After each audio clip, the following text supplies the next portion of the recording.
মিষ্টি ছাড়া পায়েস কখনো খেয়েছেন? হ্যাঁ বন্ধুরা, আজ আমি মিষ্টি ছাড়া পায়েস বানিয়ে দেখাবো। নমস্কার বন্ধুরা, সীমাস স্মল কিচেনে পুরনো বন্ধুদের সাথে নতুন বন্ধুদের আমার চ্যানেলে স্বাগত জানাচ্ছি। পুরো ভিডিওটা দেখার জন্য অনুরোধ রইল। এই দারুণ স্বাদের পায়েসের রেসিপিটি বানাতে মাত্র 2টি উপকরণ দিলেই হয়ে যায়।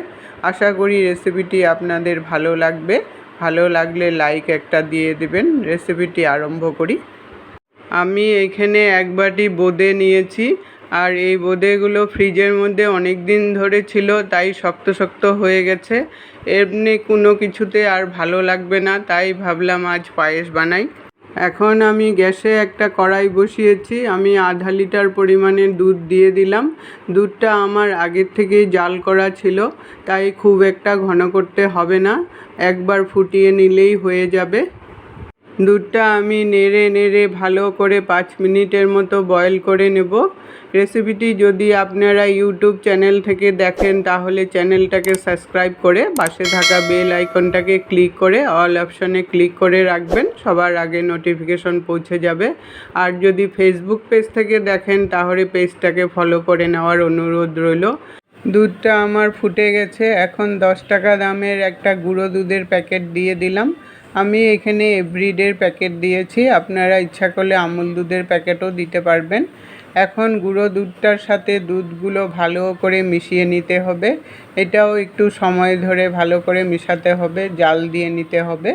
জাল দিয়ে আর একটু ফুটিয়ে নিতে হবে। দুধটা একটু যত ঘন করবেন পায়েসটা খেতে অতটাই ভালো হয়। আর যদি পাতলা থাকে দুধটা তাহলে পায়েসটা কিন্তু একদমই টেস্ট হবে না। গুঁড়ো দুধটা দেওয়ার পরে অনবরত নাড়তে থাকতে লাগবে, না হলে দুধটা চাক্কা বেঁধে যাওয়ার একটা চান্স থাকবে। সম্পূর্ণ দুধটা আমার ফুটে গেছে। এখন আমি এটার মধ্যে 4টা এলাচ গুঁড়ো করে নিয়েছি, ওটা দিয়ে দিলাম। এইভাবে করে এলাচটা দিলে সুন্দর একটা এলাচের গন্ধ আসবে পায়েসের মধ্যে। এলাচ গুঁড়োটা দিয়ে একটু সময় ধরে ভালো করে মিশিয়ে নিলাম। তারপর এটার মধ্যে আমি 8-10টা কাজু দিয়ে দিলাম। কাজুগুলো আমার আগের থেকে ভেজানো ছিল না, এমনিই ধুয়ে নিয়েছি, তাই অল্প সময় ধরে দুধের মধ্যে ফুটাতে হবে, না হলে কাজুটা নরম হবে না।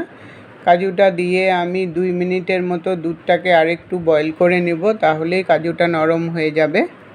এই পায়েসের রেসিপিটি অন্য পায়েসের তুলনায় অনেকটাই সময় কম লাগে। আমার কাজুটা ফুটে গেছে আর নরমও হয়ে গেছে। এখন 15-20টা আমি কিশমিশ দিয়ে দিলাম। কিশমিশগুলো দিয়েও কিন্তু একটু সময় ফুটিয়ে নিতে হবে, কারণ পরে আর এটা বেশি ফুটানো যাবে না। তার জন্য আগেই এটা ফুটিয়ে কাজু কিশমিশগুলো একটু নরম করে নিতে হবে।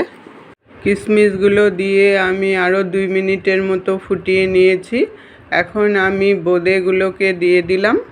বোঁদেগুলো দিয়ে আর বেশি সময় জাল করা যাবে না, কারণ বোঁদে গরম দুধে দেওয়ার সাথে সাথেই নরম হয়ে যায়। তাই বোঁদেগুলো দেওয়ার পরে আমি 1 মিনিট মতো জাল করে নেব। আর বোঁদেগুলো গলে গেলে রেসিপিটা দেখতেও ভালো লাগবে না, আর খেতেও তখন ভালো লাগবে না। 1 মিনিট এইভাবে ঘুরিয়ে ঘুরিয়ে আমি জাল করে নেব। 1 মিনিটের মতো আমি দুধটা আরও একটু ফুটিয়ে নিয়েছি বোঁদেগুলো দেওয়ার পরে।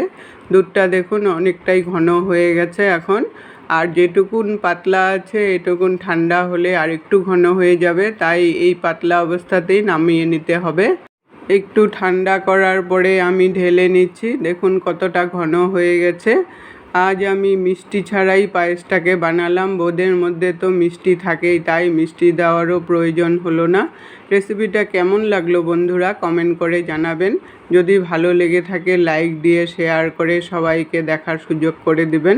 এতক্ষণ সঙ্গে থাকার জন্য আপনাদেরকে অসংখ্য অসংখ্য ধন্যবাদ। আবার দেখা হবে নতুন এক রেসিপির সাথে। সুস্থ থাকুন, ভালো থাকুন।